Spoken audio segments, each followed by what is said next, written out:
Welcome to Mission Evolution Radio Show with Gwilda Wiyaka, bringing together today's leading experts to uncover ever-deepening spiritual truths and the latest scientific developments in support of the evolution of humankind. For more information on Mission Evolution Radio with Gwilda Wiyaka, visit www.missionevolution.org. And now, here's the host of Mission Evolution, Miss Gwilda Wiyaka. Have you lost your mojo? In this episode of Mission Evolution, we'll explore coming back to life, to enthusiasm and excitement, back to leading, dreaming, and creating. Mission Evolution Radio TV show is coming to you on the X-Zone Broadcast Network and the X-Zone TV channel, divisions of Relmar McConnell Media Company, with studios and corporate offices in St. Catharines, Ontario, Canada. With the trauma, stress, and distractions of day-to-day life in the fast lane, it's easy to forget our dreams, lose enthusiasm, and get lost in a fog.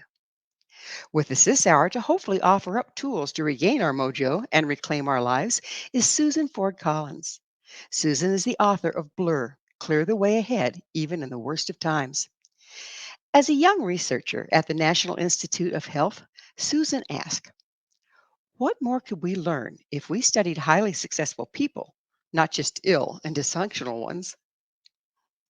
Her colleagues laughed, but Collins was on the verge of a major breakthrough, the technology of success. Susan has joined us today to share what she found. Her website, technologyofsuccess.com. Susan, thanks so much for joining us on Mission Evolution. I'm excited.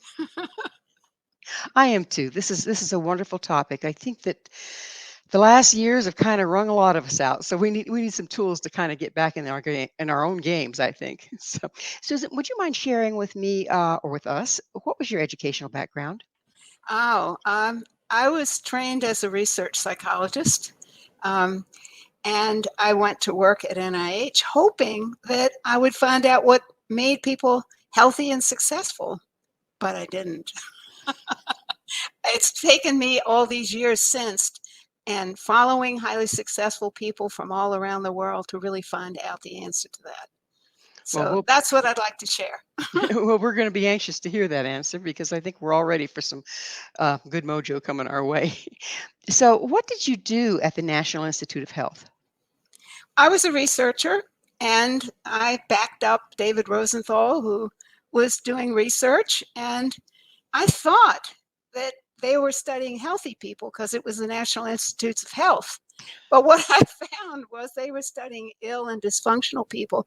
And I knew that was not the way that I could find what made people successful. So being the brazen upstart that I was, I stood up in one of our weekly conferences. This is after months of waking up in the middle of the night, disturbed by this idea. And I said, I think we're on the wrong track. We need to be studying highly successful people, not just ill and dysfunctional ones. And instead of becoming excited, the whole room laughed. And you can imagine, as the youngest one in the room, what that was like. And I tend to turn bright red when I'm really, really embarrassed. But it was the most important moment of my life. And I can tell you this sincerely, that don't be afraid of being laughed at, because what that did was it got me so mad that it gave me the energy to spend my entire career shadowing successful people. And then once I discovered the skills they were using, working with CEOs and leaders around the world. And, speaking about it in 15 languages. So it's been very powerful. And I say, if they laugh, good. Make it fuel. Make it jet fuel. Let it get your dander up and move on it, right? Exactly. So what brought the transition from being a researcher to a leading consultant? Well, once I found out what the skills were by shadowing these people, I started doing seminars and testing them out. And my first seminar was in Miami through the University of Miami. And what happened was it was so successful that HR departments started calling me and saying, we don't know what you taught our people in your weekend seminar, but whatever it was, we want you to come and teach to the rest of our team. And that was the beginning. So pretty soon I had to give up on the public seminars. And what I did was corporate seminars across the country. Within 10 years, I had done 4,000 training sessions around the world. And CNN had called me America's premier success and coach. And I had started writing books about success. So, So Susan, you mentioned a state of blur, and you have yes, some personal experience with this. oh, very personal. Would you please let us know what the state of blur is and give us a little background on it? Yes.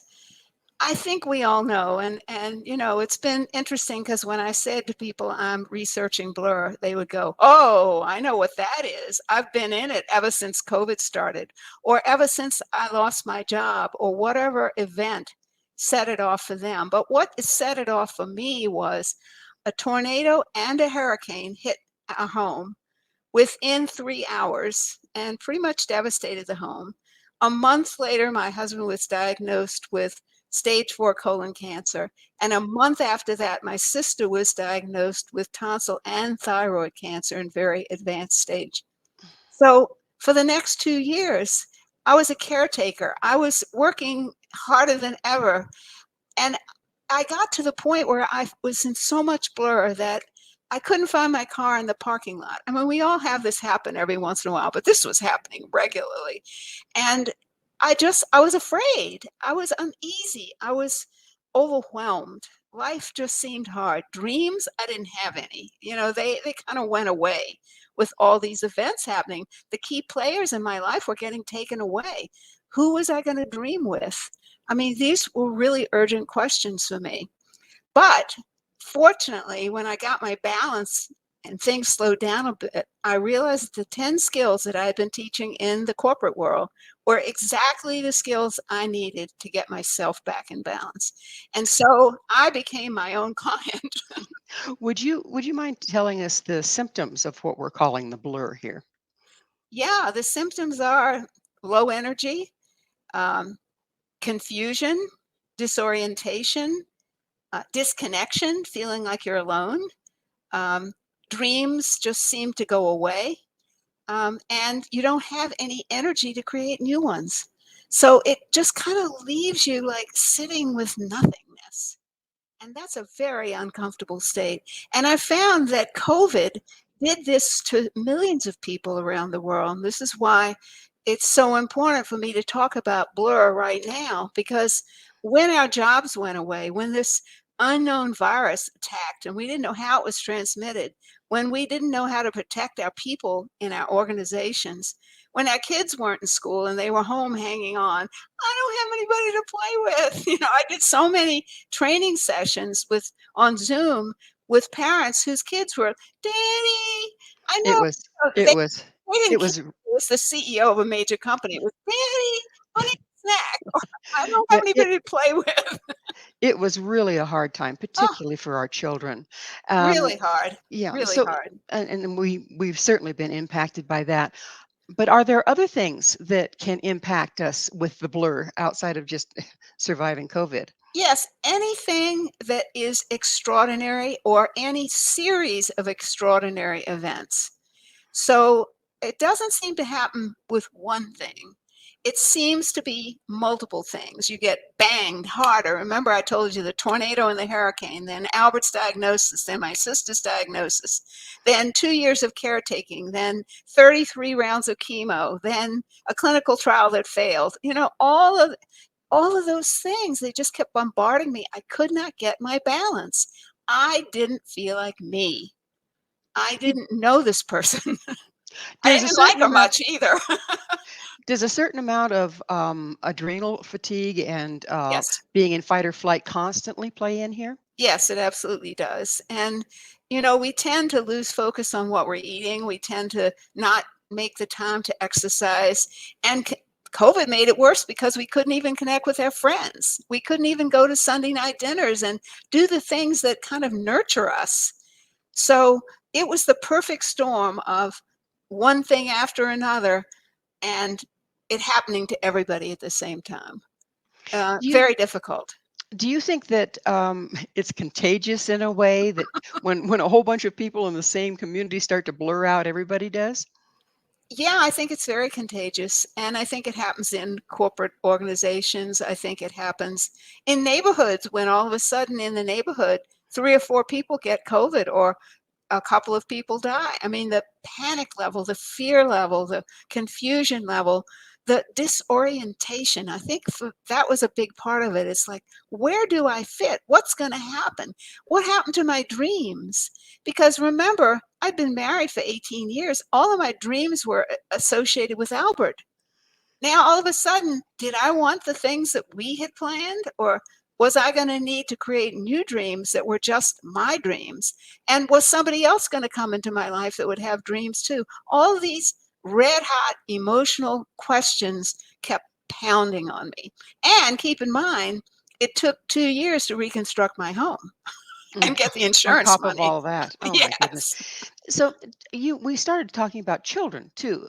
yes, Given the circumstances that we're all attempting to emerge from yes. and continuing circumstances, quite frankly, do children suffer the blur? And how can you tell if they are? Absolutely, absolutely. They're whiny, they're crying, they're clinging, they want you all the time. As I said, the CEO of a major company's son was like, you know, hanging on him. He just, daddy, but daddy. Hmm. They're afraid because the world as they've known it and the parents as they have known them are not there. So do the children? Do you think that they're getting it from the anxiety their parents are experiencing? Because some of them are too young to really put together what the Yes, world I think. events mean. Yes, so if that's what you mean by contagious, I agree with you. It's contagious. I think that if we start talking about it with people and we feel their emotion, yes, we're going to feel it too. I mean, we're all connected, We're not separate. We're not islands. We're merged, and especially people we love. We're so interconnected. And our thoughts and our dreams are interconnected. You can't pull those things apart. So when a chunk of your life goes away, it leaves you muddled. It leaves a giant gap in your Yes, field, doesn't it? yes. Well, it's time for a station break. Okay. Susan and I will return very shortly, so don't you go away. You're watching Mission Evolution, www.missionevolution.org.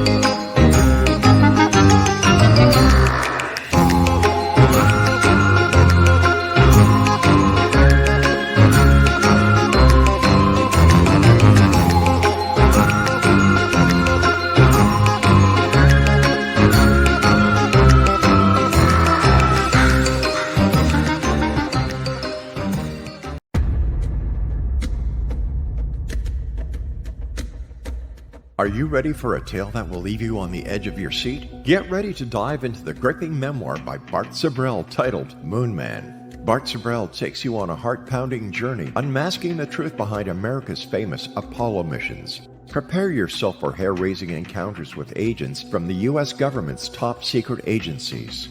In Moon Man, Sibrel fearlessly reveals his real-life espionage adventures, shining a light on one of the CIA's best-kept secrets. Brace yourself for shocking revelations, including Sibrel's discovery of privately recorded audio exposing an Apollo astronaut's chilling plot, a plot orchestrated by the CIA. That's right. As Sibrel unveils this groundbreaking evidence, it becomes clear that there is much more to the Apollo missions than meets the eye. Could it be that we've been deceived all along? Moon Man is a gripping page-turner that challenges everything you thought you knew. It's a mind-bending journey into the unknown, where the line between truth and fiction becomes blurred. Don't miss this opportunity to uncover the secrets hidden for decades. Let your curiosity guide you as you join Bart Sibrel on his quest to find the truth. Moon Man, available now at Sibrel.com. That's Sibrel.com. Prepare to have your beliefs shaken to the very core.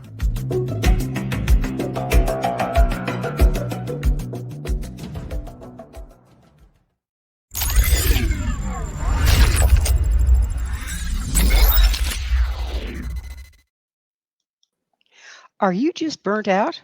Or is it the dreaded blur? With us this hour is the author of Blur, Clear the Way Ahead, Even in the Worst of Times, Susan Ford Collins. Susan, what's the difference between blur and burnout? I think burnout may be part of it, but I think blur is a bigger condition. I think it affects the whole life. Burnout to me implies too much work, too many long hours, uh, fatigue from big projects.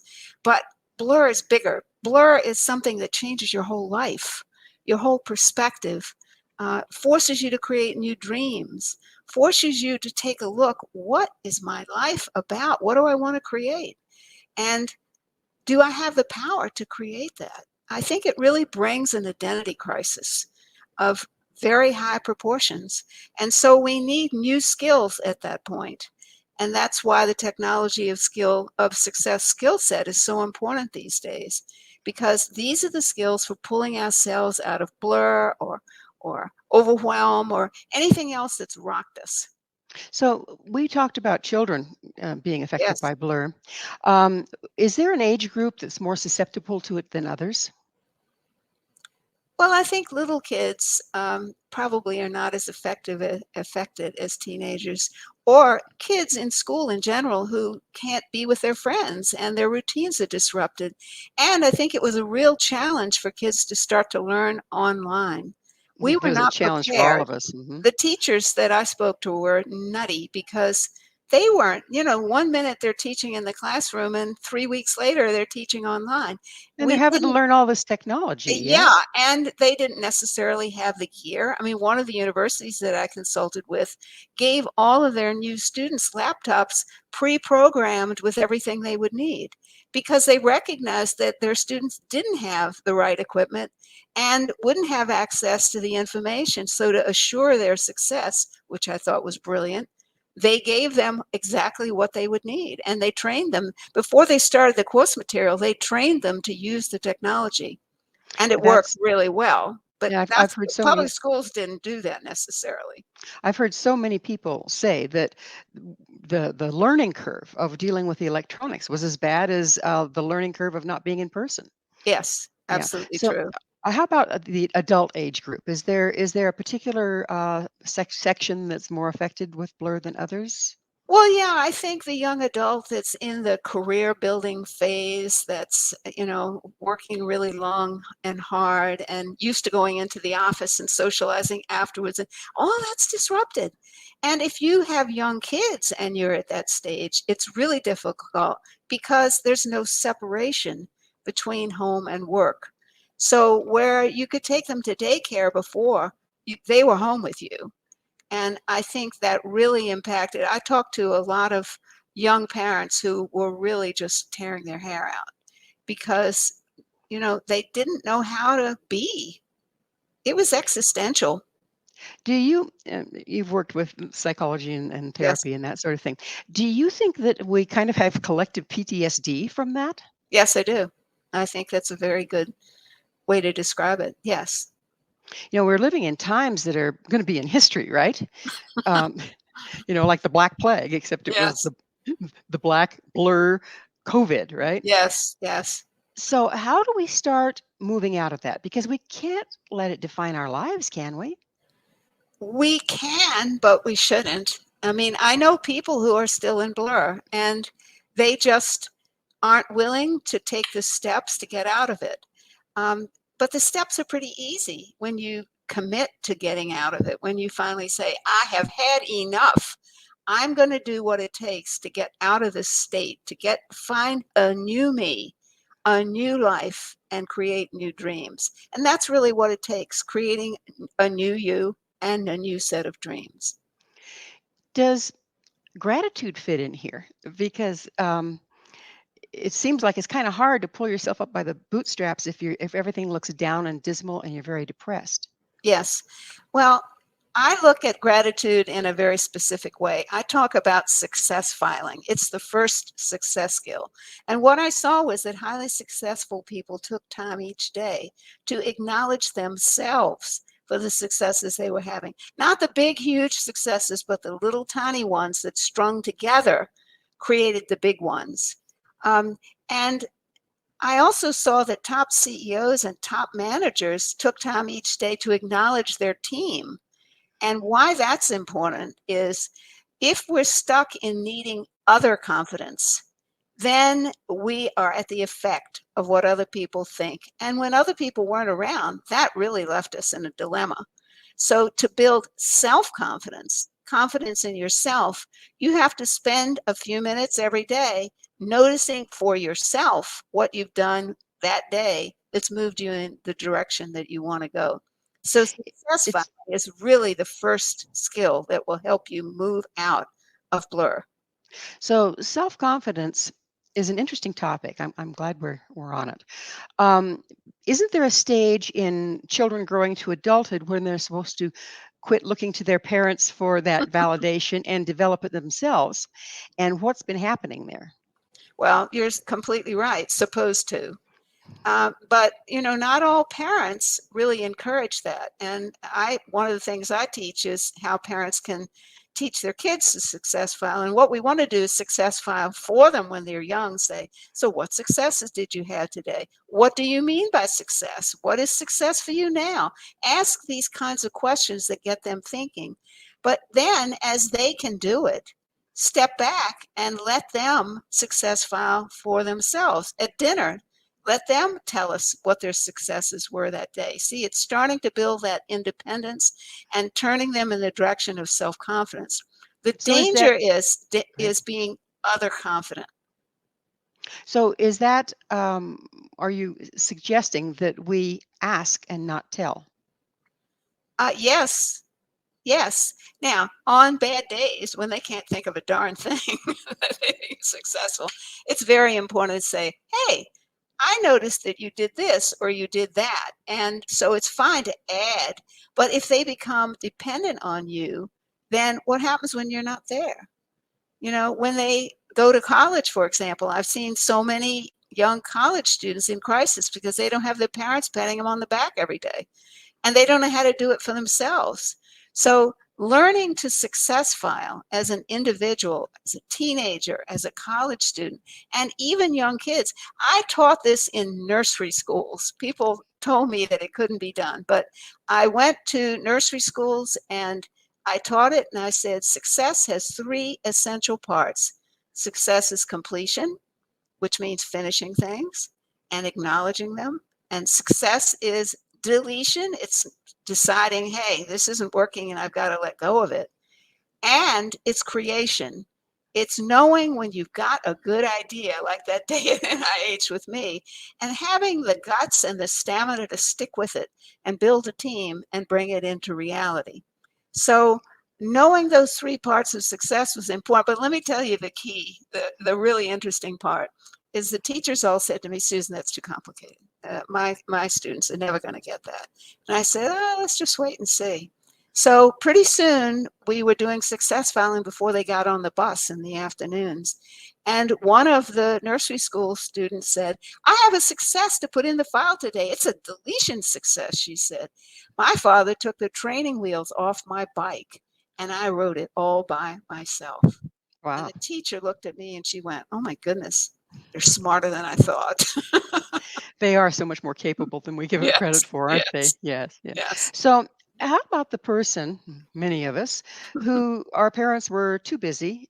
They just continued to tell. They fell in a rut with parenting, like so many of us can, and we never made that transition. How can we make it for ourselves now in adulthood? Well, that's why I'm teaching success filing all over the world, because that's the case for a lot of people. They had critical parents. They had parents who never acknowledged anything, maybe never even talked. And so they didn't learn it at the appropriate time. But if you want to get out of blur and you want to create the life you want, see, because if you don't know how to success file, what happens is you keep having to please people and do what they want and earn their bonuses and promotions. But what happens to you is you don't have time for your dreams. It And sounds like they you're living somebody else's at that point. constantly, so there's no fulfillment, there's no satisfaction. The things that you are uniquely here to contribute never get contributed.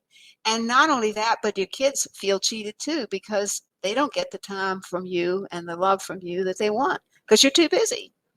So it takes a determined but easy step, learning how to success file and committing to do it every day. And as I said, that's how I started getting out of it because Do you I kept telling myself I was too busy to do it, but I was too busy not to do it.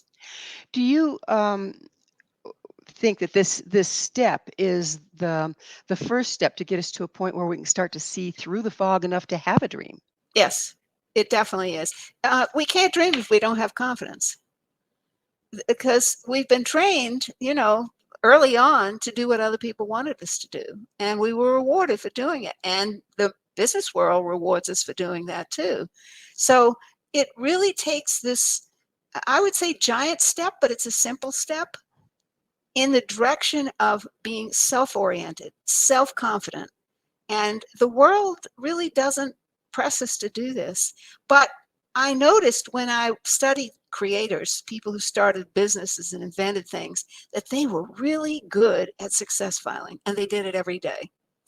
And they did it with their teams, which was really helpful. Yeah, it seems like very often leaders tell you what you did wrong Oh, yes, very and what often. more they want, Yes. but to indicate to you what it is that you have accomplished, that this what they're looking for, doesn't seem that common. What proportion do you see that works best? So how many attaboys for criticism, say for instance? Well, I think it could be one-to-one. I mean, it could be you say, okay, I didn't think this worked, and let's look at what would make it work next time. I think we can literally switch low behavior, low performance to what'll work and what will be good performance. And I think that's the challenge of leadership, is to be able to do that. So Not are just you leave it as criticism, that because that doesn't help anything. That's just, I used to in my seminars, I used to roll up the chart paper and whack people and ask them to learn while I was doing it. And they weren't learning a thing, they were running from me, and that's kind of what happens when you're exactly a punishing leader. being bludgeoned over the head? Well, Yes. it's just about time for us to go into another commercial break. Okay. Susan and I will be right back. So to continue this discussion. So stay right there. This is Mission Evolution, www.missionevolution.org.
have a product or service you'd like to promote to a worldwide audience? Imagine your product featured on Mission Evolution Radio TV. If you're interested in showcasing your work, Mission Evolution is broadcast to the X Zone TV Channel 32 Simul TV, on the X Zone Broadcast Network, YouTube, iTunes, iHeartRadio, Amazon Music, Audible, and many other audio and social media platforms. Our professional studios can produce and broadcast your custom high-quality ad. It will be permanently embedded in each episode and featured in the archives for years to come. Together, we can make it happen. Contact us at info@missionevolution.org for more details. Spaces are limited, so don't miss out on this great opportunity. Email info@missionevolution.org today.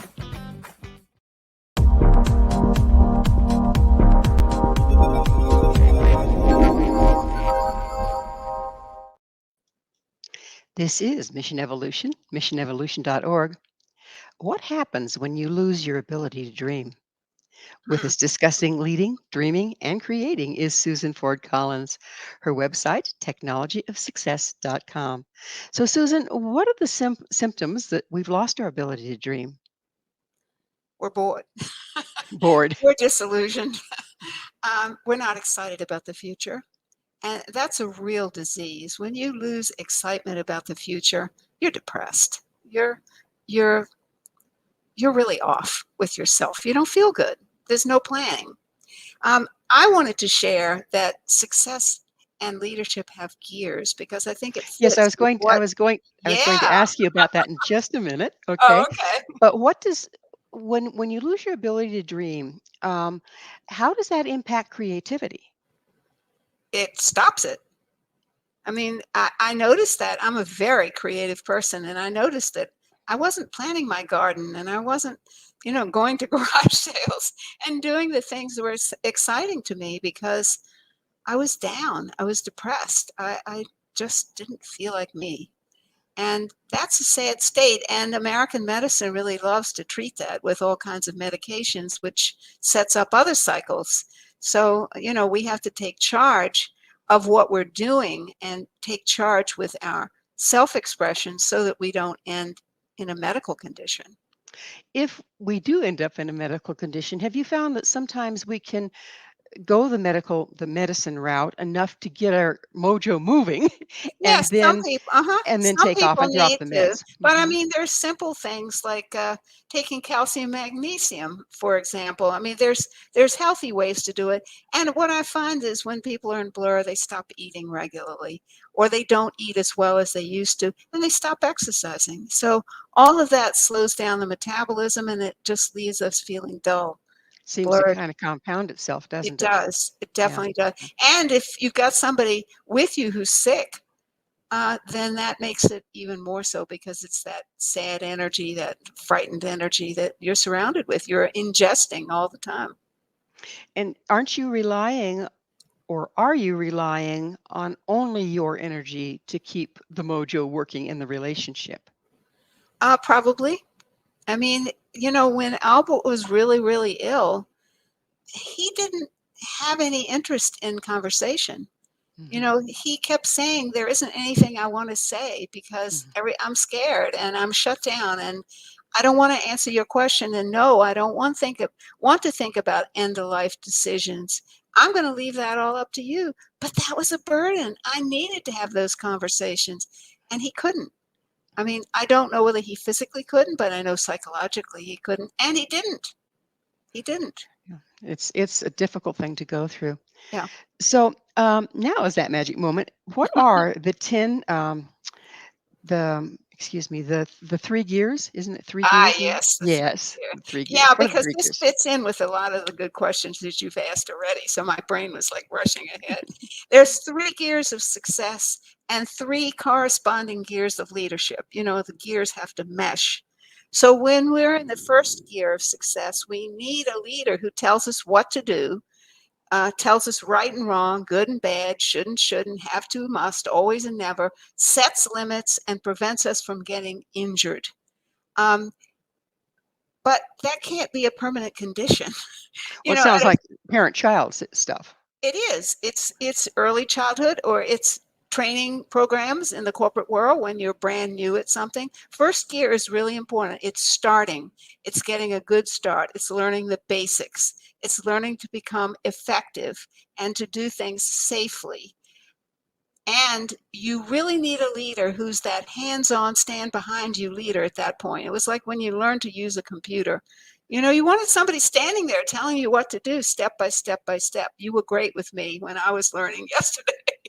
So that's fine, but then there comes a point where you know enough that you don't want that leader standing behind you all the time. And you need your leader to give you the freedom to shift into the second gear of success. And the second gear of success is familiar to all of us because the key words are more, better, faster, cheaper. It's the model of business that we live in. It's the So is pressure that of performance. is that kind of like when you start building your subroutines so that you can take the raw material that you got in step 1 and then start organizing it for expediency in step 2, Well, gear yeah, 2? because your expediency is absolutely dead on. What happens when you're in the second gear and you don't have somebody standing over you is you start to eliminate some of the first gear rules and limits that you learned and you were taught and you were reinforced for. And in order to become effective and efficient, you have to stop doing certain things. Otherwise, you can't pick up your speed and your performance. You can't become more efficient. So it's about having leaders now who give assignments, who tell us when they're due and what the parameters of the assignments are, what the rewards will be and the bonuses are, so we're motivated.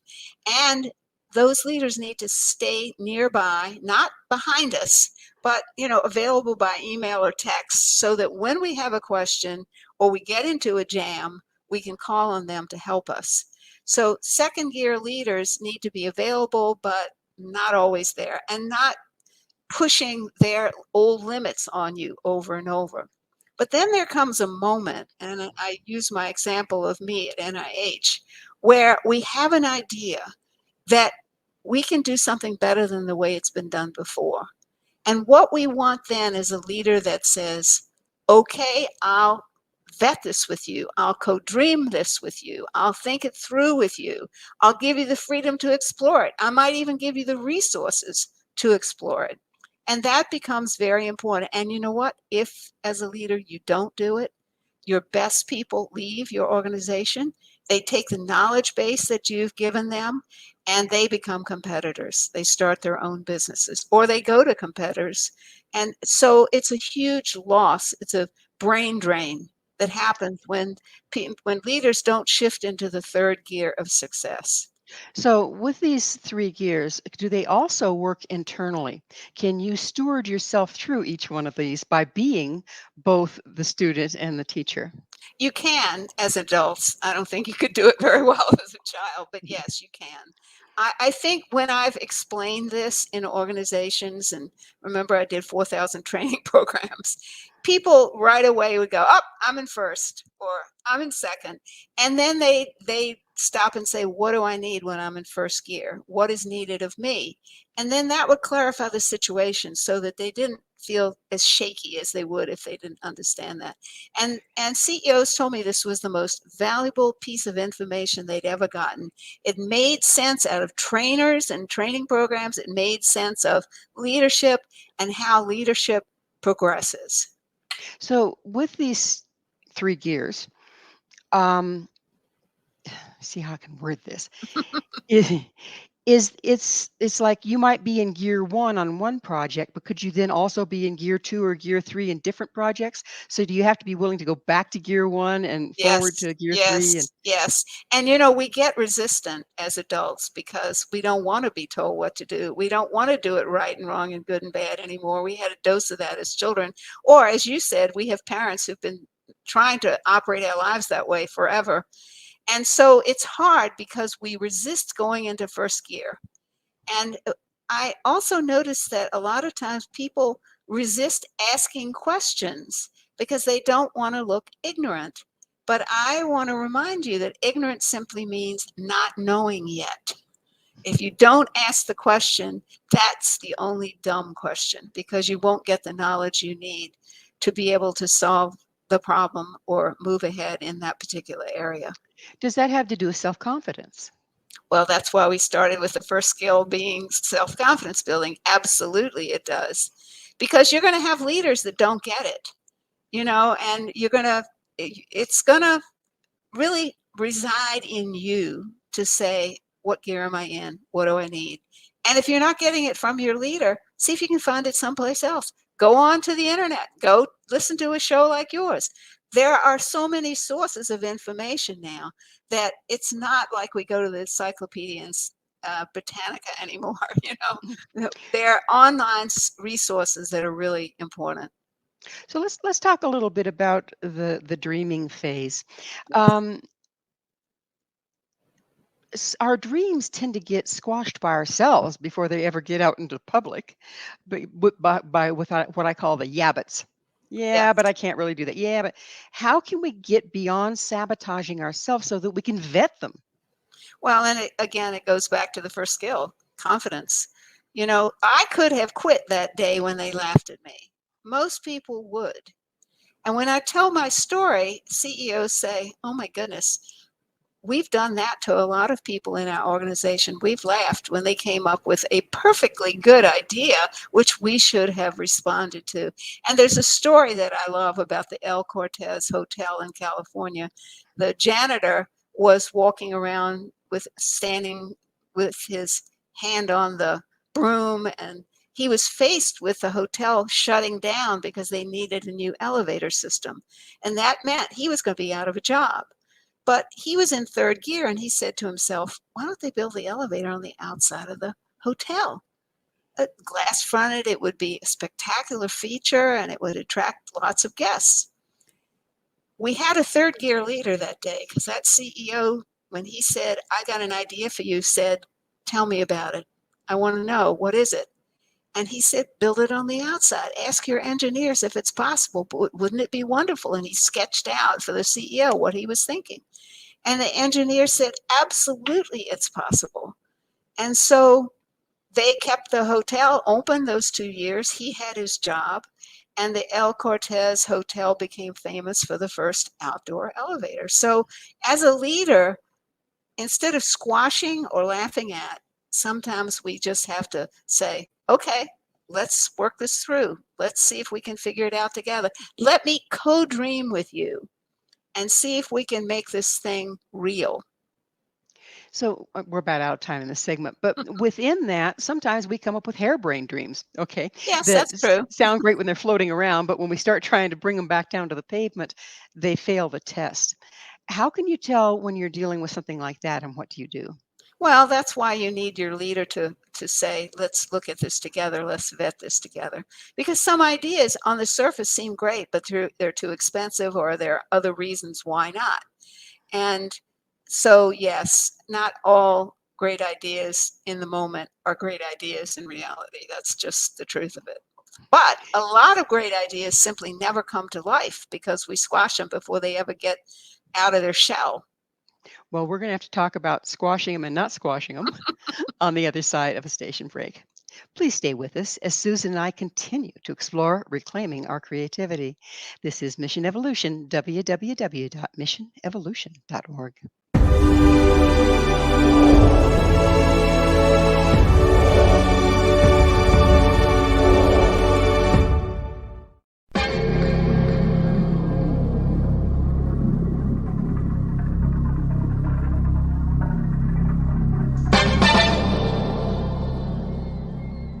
Are you ready to dive into the mysteries of the unknown? Tune into the electrifying X-Zone radio TV show hosted by the one and only Rob McConnell. I'm Rob McConnell, and get ready for a mind-bending journey through the unexplained phenomenon that surrounds us all. From UFO encounters to cryptids, ghosts, and everything in between, we've got it covered here in the X-Zone.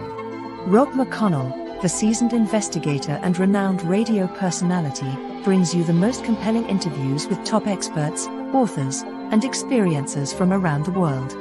Each episode is an unforgettable exploration into the depths of the extraordinary. That's right, X-Zone Nation. Join me every week as we open the door to the supernatural and explore the strange and amazing stories that will leave you questioning everything you thought you knew. And it's not just radio anymore. With our groundbreaking TV show, you can now witness the sessions unfold right before your eyes. From chilling reenactments to captivating visuals, prepare yourself for a multimedia experience like never before.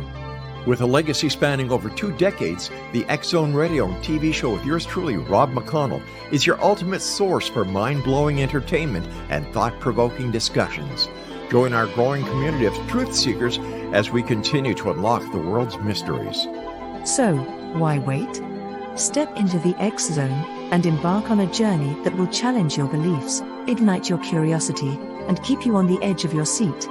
Remember, X-Zone Nation, the truth is out there, and it's waiting for you right here on the X-Zone Radio and TV show with yours truly, Rob McConnell. Don't miss a minute of the action. Tune in now on your favorite radio station or visit xzoneradiotv.com to join the adventure. The X-Zone Radio TV show with Rob McConnell, where reality meets the unknown. The X-Zone Radio TV show, unraveling the secrets of the universe, one episode at a time. For more information, visit www.xzoneradiotv.com.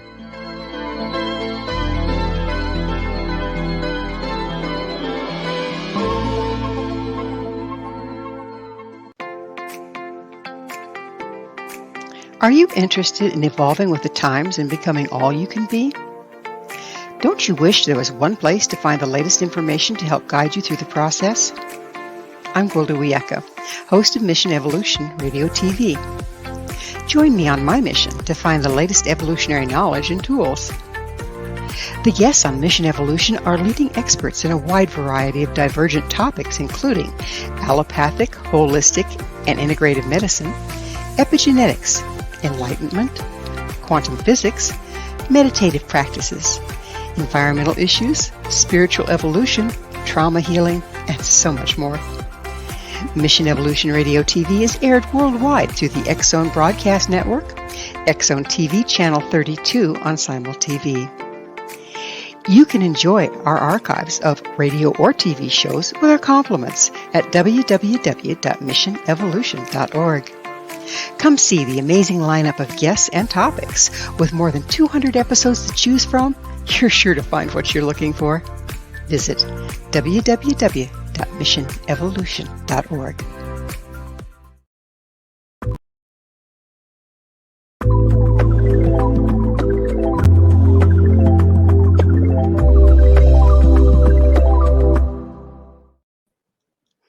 How do you find your mojo?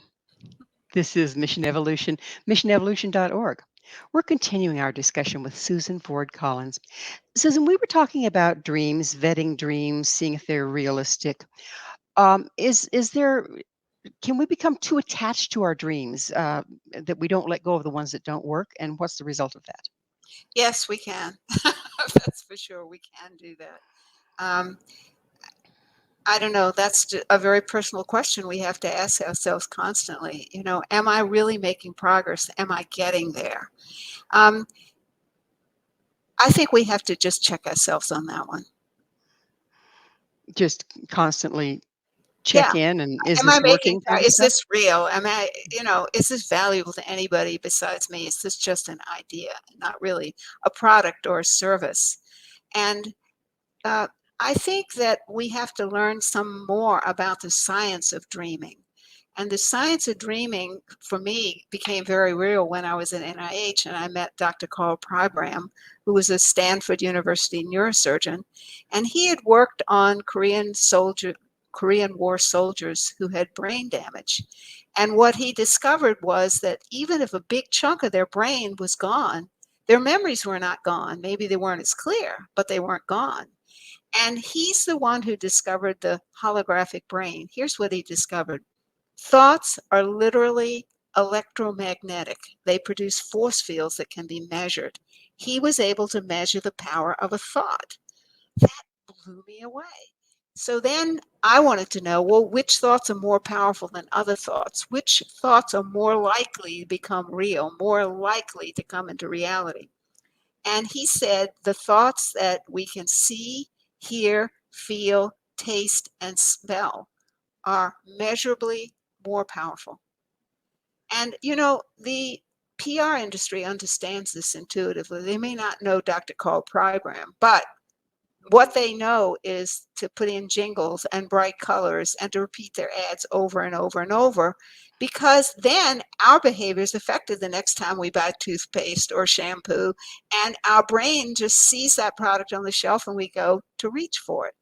So the science of dreaming is very real and very scientifically provable. It's not no, it's actual, it's factual.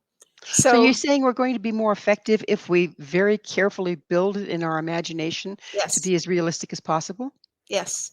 So that for us it's real, that we step into that reality. We pre-experience it is the way I say it. We pre-experience it in as much detail as possible. So after the tornado and the hurricane, when I was going to redo the part of my house, I had to start pre-experiencing, what do I want this room to look like? Or what do I want my yard to look like? Because everything had been bulldozed and taken away. And I would get up every morning at 4. I'm not somebody who stays up late. I'm somebody who gets up early. And I literally visualized the room and the outdoor space that I wanted. And then when the contractors came and said, "Well, what do you want, ma'am?" I knew, and I was able to tell them. And I got what I wanted. But if we are careless about that step, then we will get what other people want, because especially contractors and salespeople have very detailed ideas about what we should want and what they make the most money on. So if we don't know what we want, we'll probably get what somebody else wants or what makes somebody more money. So the challenge is for us to pull ourselves up by the bootstraps and start dreaming again, and to do it in multi-sensory detail. Pre-live it, gather your closest people around you and say, this is what I'm thinking, this is what I have in mind. So create co-dreamers, and they're important because on a bad day when everything goes to pot, you can call one of them up and say, what was it I was dreaming about? What step have I taken? And, is this real? Am I making progress on this? So co-dreamers are very usually the ones who can give us that check on whether it's working or not, or we've gone over the deep end. So with co-dreamers, are we engaging the concept of group intention, group power? Yes, we are definitely doing that. And I see it as we're linking our creative minds with other people's creative minds. And that's a very powerful process. And that was part of why COVID was so devastating, is we didn't have people to chat with. We didn't have people at the office. We were in these little zones, these little screen zones, but we weren't taking breaks and going to lunch with people. So those conversations that are so nurturing and help us get our dreams going, because how often do we say to somebody, hey, I had an idea last night, and they go, what? But if you're all by yourself, that doesn't happen. The one thing that I saw with COVID and with a lot of other things in our lives is we tend to go into victim, and when we go into Yes. victim, there nothing moves. Would you speak to that a little bit? How do you get out of that state where you're just you have no ideas, you have no, what do you do there? Because we Well, have a whole nation that went there I with know. COVID, the whole world. I know. It Mhm. goes back again to the first success skill, that building confidence again. Because if you don't have confidence, what's the point of dreaming? Because then you don't believe that you can make it happen. And so it becomes worthless, it becomes useless.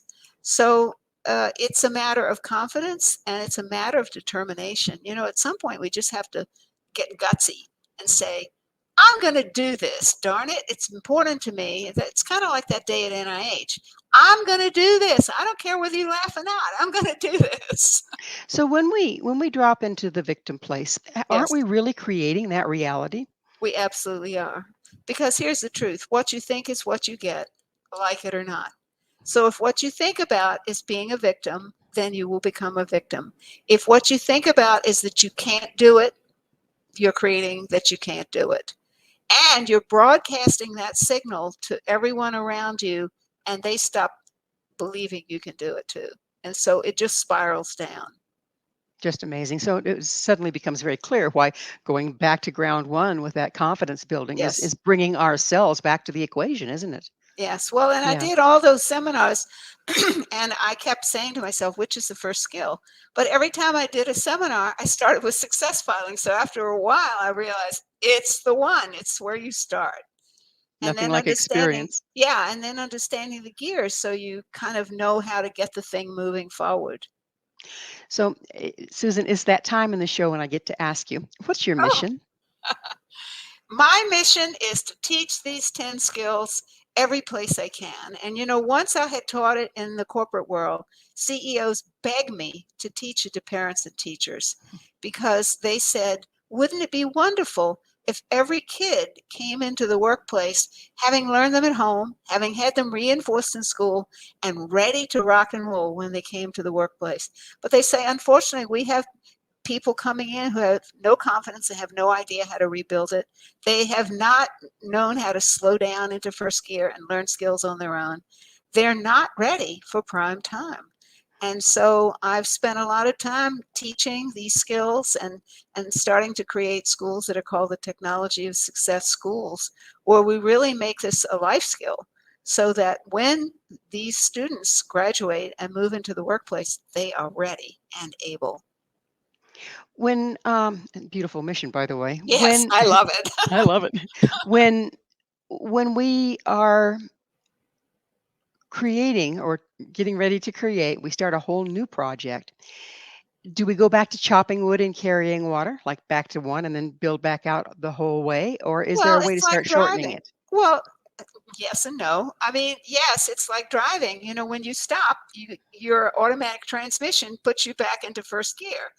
Um, and then we have to go up into second and third. When I learned to drive, you had to do it yourself. It was a manual shift. So it was very real for me that you have to shift down and then you have to gear up. And yes, it's a constant process. If I was in third gear, like I am with you now, creating ideas, and I heard a crash outside, I'd suddenly be in first gear and I have to say, wait, something happened. I've got to go out there and look. And I'd be in, is it safe? Is it dangerous? Has someone been hurt? What do I need to do? So we're constantly making those shifts. It's Can not about staying in any gear forever. can we kind of have a stage that isn't as easy for us? We kind of have a glitch there. And if Yes. so, how can we recognize that and move beyond it? Yes, we can. I mean, if we've had parents that didn't acknowledge us, it's hard for us to acknowledge ourselves. And this is why I teach these things. And I do, 3 or 4 day seminars where we do it and we do it and we do it. So when people walk away, they go, now I understand. I wish my parents had done it, but now I know how to do it for myself. And so we have to remediate. Our parents didn't know these things. We live in a very exciting time where there are a lot of new ideas. And I was very excited, like with Zoom.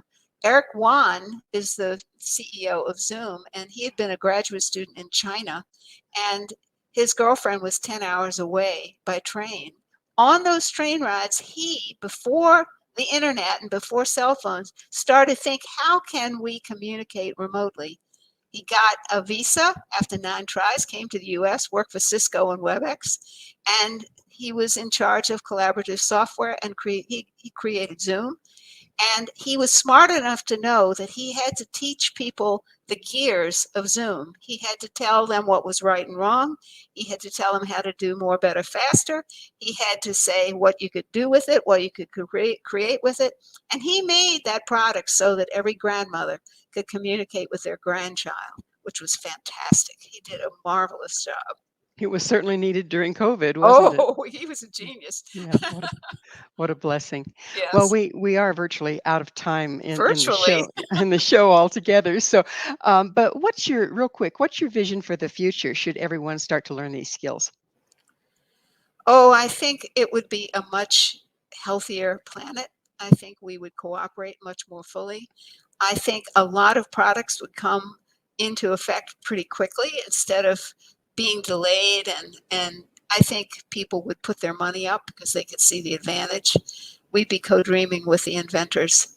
So I think it's a great time coming. I really do. I'm excited. And particularly if I can get these skills in schools, I think that next generation will be so savvy, so success and Absolutely. leadership savvy that we'll just zoom ahead. I'm excited.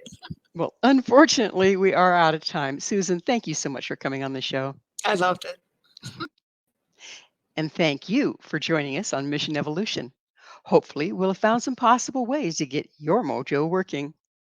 Our guest this hour has been Susan Ford Collins, the author of Blur, Clear the Way Ahead, even in the worst of times.